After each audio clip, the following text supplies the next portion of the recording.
بسم اللہ الرحمن الرحیم۔ شروع کرتی ہوں اللہ کے نام سے جو بڑا مہربان نہایت رحم کرنے والا ہے۔ محترم سامعین السلام علیکم، welcome to my channel talk hobby 24۔ امید کرتی ہوں آپ سب خیریت سے ہوں گے۔ وہ تیزی سے ادھر ادھر ٹارچ کی روشنی گھما رہے تھے، لیکن ہر بار آوازیں نئی جگہ سے ہی سنائی دے رہی تھی۔ پھر یکدم جیسے سارا نظام ساکت سا ہو گیا، اس قدر خاموشی چھا گئی، اس قدر خاموشی تھی کہ انہیں اپنے دل کے دھڑکنے کی آواز سنائی دینے لگی۔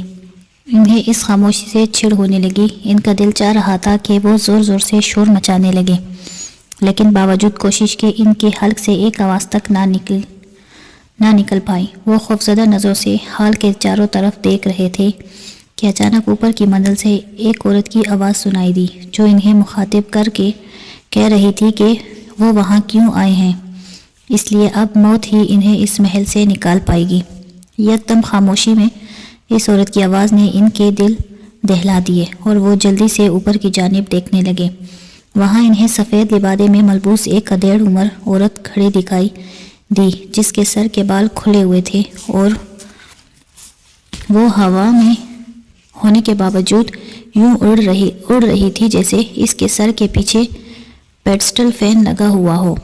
ابھی وہ کھڑے اس کی جانب دیکھ ہی رہی تھی کہ اچانک اس عورت کا سر اس کے دھڑ سے علیحدہ ہو کر نیچے کی جانب اترنے لگا۔ اف میرے خدا، یہ منظر تو اچھے بھلے بہادر آدمی کو بھی بھاگنے پر مجبور کر دیتا ہے۔ وہ تو یونیورسٹی کے بے ضرر اسٹوڈنٹس تھے، اور دوسرے لمحے اس کٹے ہوئے سر کی آنکھوں سے تیز روشنی کے دھارے ان پر پڑنے لگے۔ انہیں یوں محسوس ہوا جیسے کسی نے جلتے ہوئے تیل کا چھڑکاؤ ان کے جسموں پر کر دیا ہو۔ انہیں اپنے جسموں میں شدید تکلیف کا احساس ہونے لگا۔ انہوں نے جلدی اپنے بیگ کندھوں سے اتار کر نیچے پھینک دیے اور اپنے جسموں سے فالتو کپڑے اتار کر پھینکنے لگے۔ ان کی حالت پاگلوں جیسی ہو گئی تھی۔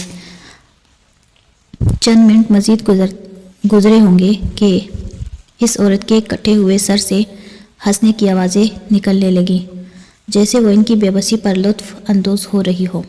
ابھی ایک مصیبت ختم نہیں ہوئی تھی کہ دوسری شروع ہو گئی۔ اس عورت کا دھڑ اب آہستہ آہستہ ہوا میں لہراتا ہوا نیچے کی جانب اترنے لگا اور ایک جگہ ہوا میں ہی معلق ہو گیا، اور دوسرے لمحے اس کے پیروں کے ناخن بڑھنے لگے، پھر اس قدر لمبے ہو گئے کہ نیچے فرش پر رگڑ کھانے لگے، اور جیسے ہی وہ فرش پر رگڑ کھاتے ان میں سے چنگاریاں نکلنے لگتی۔ وہ سب سانس روکے یہ سب تماشا دیکھ رہے تھے۔ ان کے جسم یوں ہو چکے تھے جیسے کاٹو تو بدن میں لہو نہیں۔ اس دوران وہ کٹا ہوا سر لہراتا ہوا ان سب کے سروں کے اوپر پہنچ کر رک گیا، اور اس میں سے لہو کی تیز دھاریں نکل کر نیچے فرش پر پڑنے لگی۔ اس کی سرخ آنکھوں سے سرخ روشنی کے دھارے نکل کر نیچے سرچ لائٹ کی مانند گھوم رہے تھے، اور فرش پر تازہ لہو ایک تالاب کی صورت میں اکٹھا ہوتا چلا جا رہا تھا۔ سمجھ سے باہر تھا کہ ایک چھوٹے سے سر میں سے اتنا زیادہ خون کیسے نکل رہا ہے۔ تم لوگوں نے ہمارے گھر میں گھس کر اپنی موت کو خود دعوت دی ہے، اب اپنے انجام کے لیے تیار ہو جاؤ۔ یہ کہتے ہوئے اس کٹے ہوئے سر نے اپنے ہوا میں معلق دھڑ کو اشارہ کیا تو یکدم اس دھڑ نے اپنی سفید چوغے سے ایک تیز دھار خنجر نکال کر یکدم ان کی جانب پھینک دیا۔ وہ لوگ حیرت سے کھڑے ابھی اس کٹے سر کی بات سن رہے تھے کہ خنجر بجلی کسی تیزی سے سیدھا عادل کے ران میں گھس گیا۔ وہ اس کے لیے بالکل بھی تیار نہ تھا، اور خنجر لگتے ہی ان کے منہ سے درد کی شدت سے ایک چیخ نکل گئی۔ اس کے ساتھ کھڑے دیگر ساتھیوں کو تو پتہ بھی نہیں چلا کہ اس کے ساتھ کیا ہوا۔ وہ چونک کر اس کی طرف دیکھنے لگے، اور دوسرے لمحے وہی خنجر ان کی ران سے بھی نکل کر دوبارہ اس دھڑ کے ہاتھوں میں تھا جس پر عادل کا تازہ خون لگ چکا تھا۔ خنجر اس دھڑ کے ہاتھ میں پہنچتے ہی وہ کٹا ہوا سر اڑتا ہوا اس دھڑ کے ساتھ جا کر دوبارہ جڑ گیا۔ وہ ایسا ہوتے ہی دھڑ نے ہاتھ سے خنجر اس کے منہ کے سامنے کر دیا، جس پر لگا ہوا تازہ خون وہ عورت مزے سے یوں چاٹنے لگی جیسے اس پر خون نہیں بلکہ شہد لگا ہو۔ خون چاٹتے ہوئے اس کے منہ سے بجلی کی آوازیں نکل رہی تھی، اور اس کی سفید آنکھیں پھیل کر اس کے گالوں تک پہنچ چکی تھی، اور اس کے دانت دور کھڑے ان چاروں کو صاف دکھائی دے رہے تھے۔ عدیل کو خنجر لگتے ہی ان تینوں نے جلدی سے پکڑ کر نیچے بٹھا دیا اور ایک کپڑا پاڑ کر ان کی ران پر مضبوطی سے باندھ دیا، جس سے کم از کم خون کا بہاؤ کم ہو گیا تھا۔ عدیل کے منہ سے درد کی شدت سے آہیں نکل رہی تھی۔ شکر تھا کہ گھاؤ زیادہ گہرا نہیں تھا اور پٹی کرنے سے خون رک گیا تھا، لیکن وہ سب بے بسی سے اسے اور اس بھیانک عورت کو دیکھ رہے تھے جو مزے سے خنجر پر لگا شہد چھانٹنے کے ساتھ ساتھ ان کی طرف ہی دیکھتے جا رہی تھی۔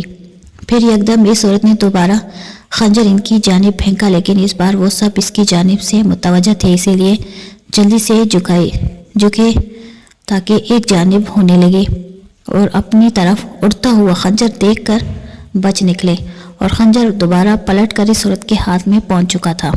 اسی لمحے اس دڑ کے پاؤں کے لمبے ناخنوں نے ہال کے ایک کونے میں رکھا بڑا سا پیانو بجانا شروع کر دیا۔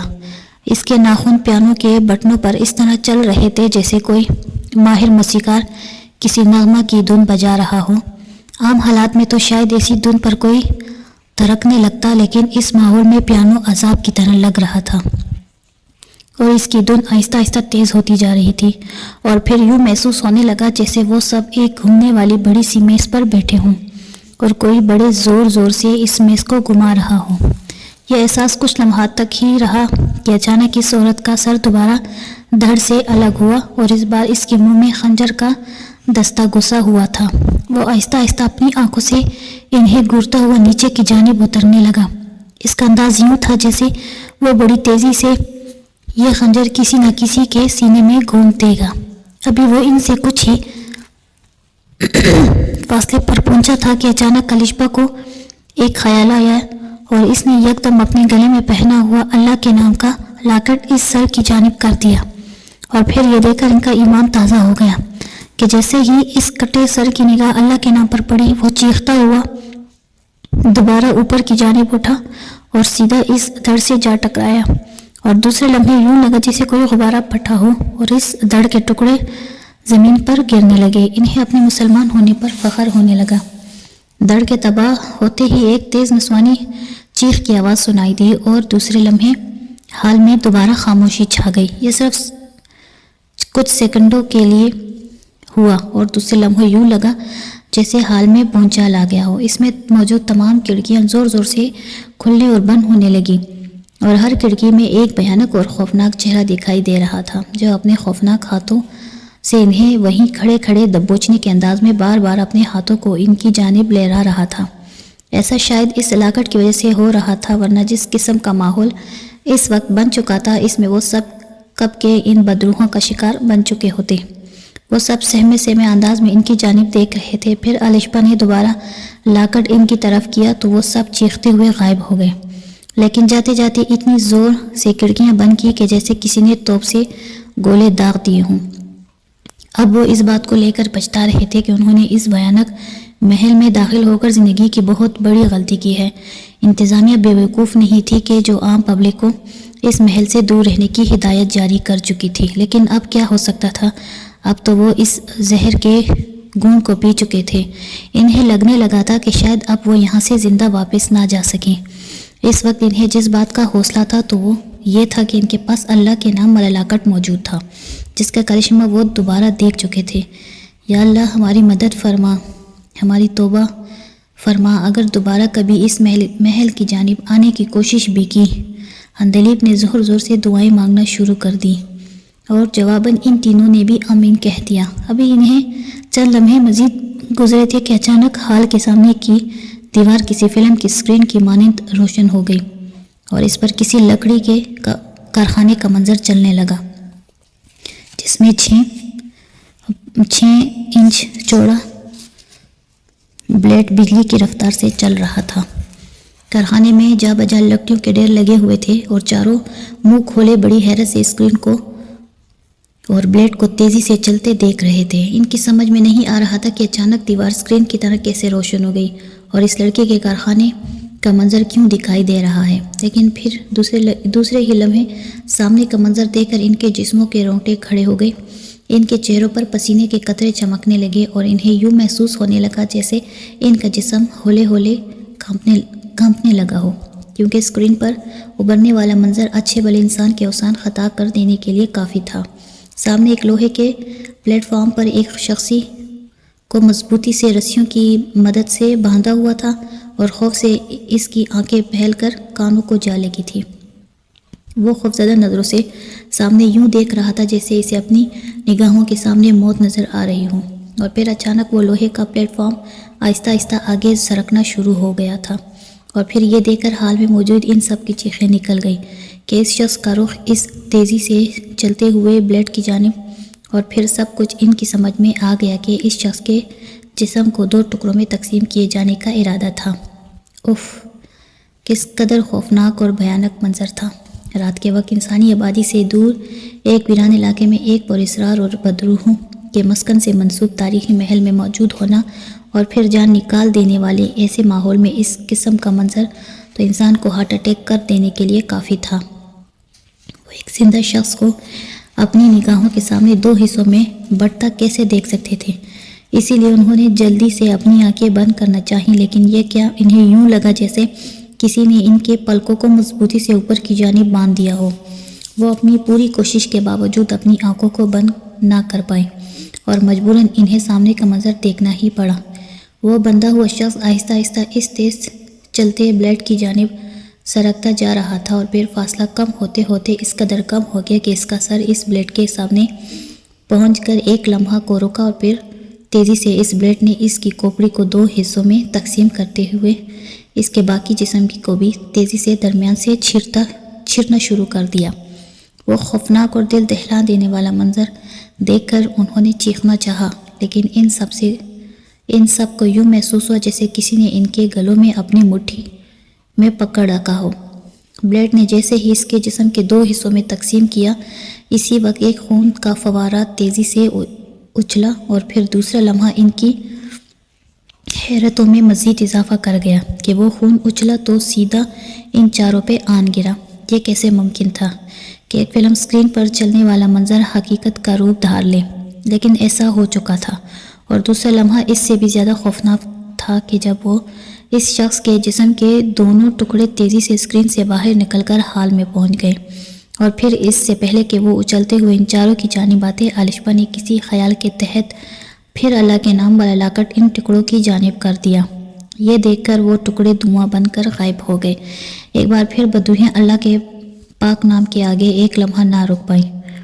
اس موقع کو غنیمت جانتے ہوئے انہوں نے تیزی سے حال سے باہر نکلنے کے لیے دروازے کا رخ کیا، لیکن اس سے پہلے کہ وہ اس کے نزدیک پہنچتے، دروازے میں لگے تمام شیشے ایک دھماکے سے ٹوٹ کر نیچے گر گئے۔ وہ ایک جھٹکے سے رکے، اور ابھی وہ حیرت سے یہ منظر دیکھ رہے تھے کہ اچانک زمین پر شیشے کی کرچیاں اکٹھی ہو کر ایک کچے کی صورت میں اوپر اٹھی اور پھر تیزی سے ان کی جانب بڑھی۔ وہ سب اس اچانک صورتحال کو فوری سمجھ گئے تھے، پھر جلدی سے جمپ لگا کر سامنے پڑے صوفوں کے پیچھے جا گرے، اور یہی فوری فیصلہ ان کی زندگی بچا گیا، ورنہ اب تک وہ تمام کرچیاں ان کے جسموں میں گھس چکی ہوتی۔ تمام کرچیاں صوفے میں جا گھسی تھی، اور یہ دیکھ کر انہوں نے اللہ کا نام لیا اور تیزی سے بھاگتے ہوئے جیسے ہی حال سے نکل کر اسی طرح بھاگنے کی کوشش کی جس طرف سے وہ محل کے اندر داخل ہوتے تھے، تو سامنے کا منظر دیکھ کر ان کے ہوش اڑ گئے۔ سامنے کو حال میں 3-4 افراد زمین پر رینگتے ہوئے حال کی جانب ہی بڑھ رہے تھے، لیکن وہ منظر دیکھ کر انہیں چکر آ گیا۔ ان جسموں کے دھڑ آدھے کٹے ہوئے تھے، ان کے پیچھے اور ان کے پیٹ نکلے ہوئے تھے، ان کی انتڑیاں بھی نکلی ہوئی تھی، لیکن ان کے آنکھیں کھلی ہوئی تھی اور خون سے تر چہروں کے ساتھ زمین پر گھسیٹتے ہوئے انہی کی جانب بڑھ رہے تھے۔ یہ دیکھ کر انہوں نے اس طرف جانے کے بجائے دوسری جانب بھاگنا شروع کر دیا۔ انہیں بے تحاشا بھاگتے دیکھ کر دونوں طرف کمروں میں سے مختلف ہنسنے کی آوازیں آ رہی تھی، جیسے وہ سب مل کر ان کا مذاق اڑا رہے ہوں، لیکن وہ سب ان پر کان دھرے بغیر آگے کی جانب دوڑتے چلے گئے، اور جلد ہی ان کے سامنے ایک اور سیڑھیاں اوپر کی جانب جاتی دکھائی دی۔ انہوں نے اس کا رخ کرتے ہوئے تیزی سے اوپر جانا شروع کر دیا۔ جیسے ہی وہ اوپر کی منزل پر پہنچے ان کے منہ حیرت اور خوف سے کھلے رہ گئے کہ تمام راستوں میں سیاہ چوہے بھرے ہوئے تھے اور وہ زمین پر گری ہوئی کوئی چیز کھانے میں مصروف تھے۔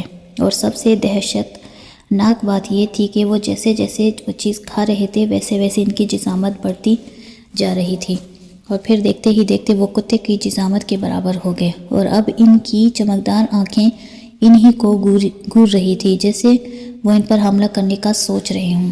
یا خدایا، ابھی اور کتنے امتحان باقی ہیں، یہ محل تو پورے کا پورا ہی آفت زدہ ہے، پتہ نہیں اور کون سی مصیبتیں ابھی باقی ہیں۔ عندلیب نے رو دینے والے خوفزدہ لہجے میں کہا، ان سب کے تو تصور میں بھی نہیں تھا کہ یہ محل حقیقت میں بہت پراسرار اور خوفناک ہوگا۔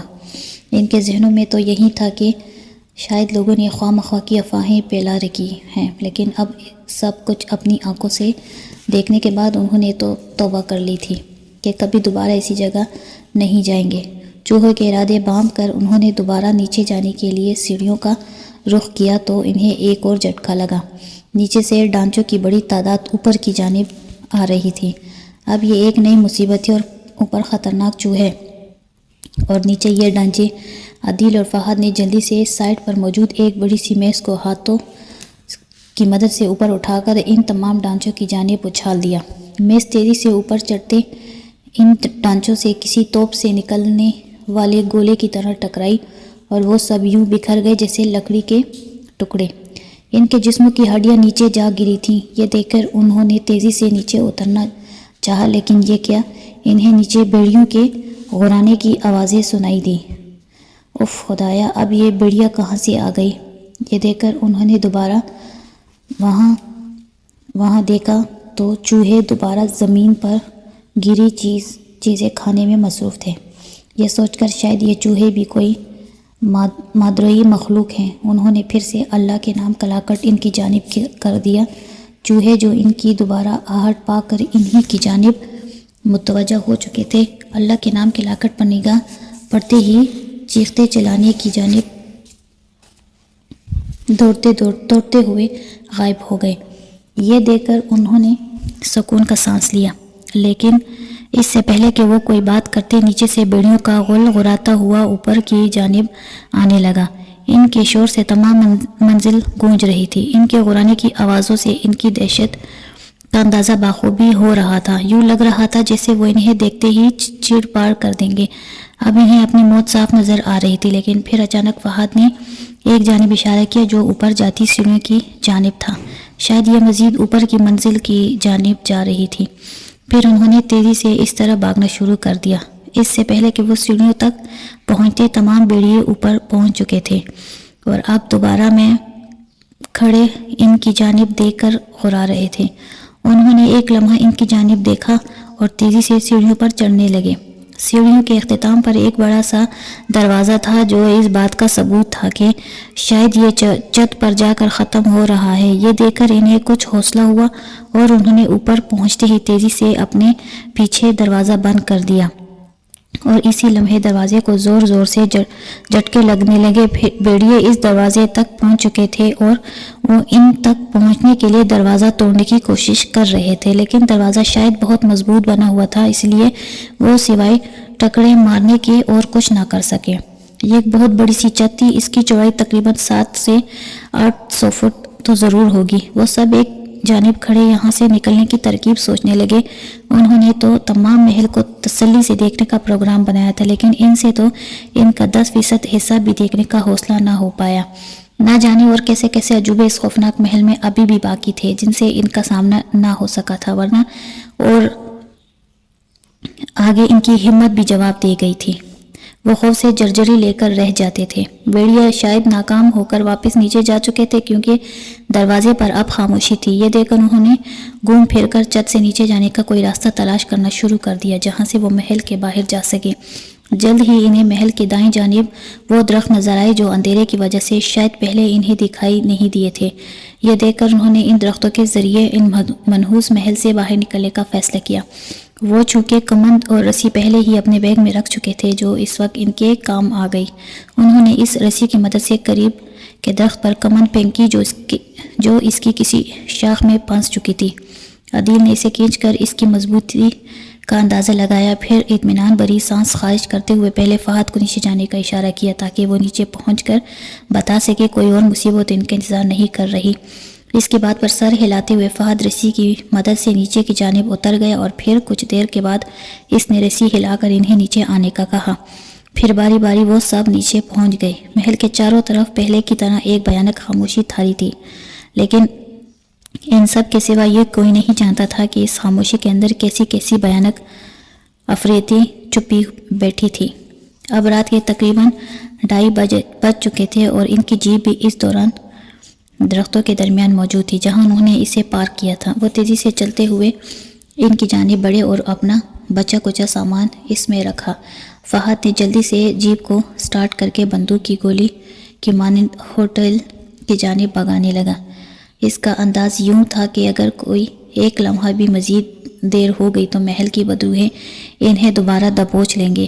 راستے بھر وہ عدیل کی بہادری اور ہمت کی بھی تعریف کرتے رہے، جس نے ران میں خنجر لگنے کے باوجود ہمت نہیں ہاری تھی، اور اس کے ساتھ ساتھ ان سب کو اس بات کی بھی خوشی تھی کہ سب بغیر کسی جانی نقصان کے خیریت سے واپس اس منحوس اور بظاہر خاموش محل سے زندہ بچ نکلنے میں کامیاب ہو گئے تھے۔ اس کے لیے ان کی حماقت عملی بھی کام آ گئی تھی کہ انہوں نے رسی اور کمند کو وہیں چھوڑنے کے بجائے دوبارہ اپنے بیگ میں رکھ لیا تھا، ورنہ اس محل میں چھت سے واپس زمین پر پہنچنے کے لیے ان کے پاس کوئی اور راستہ نہ ہوتا، اور وہ وہیں گھٹ گھٹ کر اپنی جانیں گنوا دیتے اور ان کے گھر والوں کے ساتھ ساتھ کسی کو بھی پتہ نہ چلتا کہ وہ کس مصیبت کا شکار ہو چکے ہیں۔ اب ان سب کو اس محاورے پر بہت پیار آ رہا تھا کہ جان بچی 100 لاکھوں پائے، لوٹ کے بدو گر آئے۔ اگر آپ کو کہانی پسند آئی ہو تو ہمارے چینل کو لائک اور سبسکرائب کر دیں اور بیل آئیکن کو بھی آن کر دیں تاکہ ہماری ہر آنے والی ویڈیو آپ تک پہنچ سکے۔ ملتے ہیں اگلی ویڈیو میں، تب تک کے لیے اللہ حافظ۔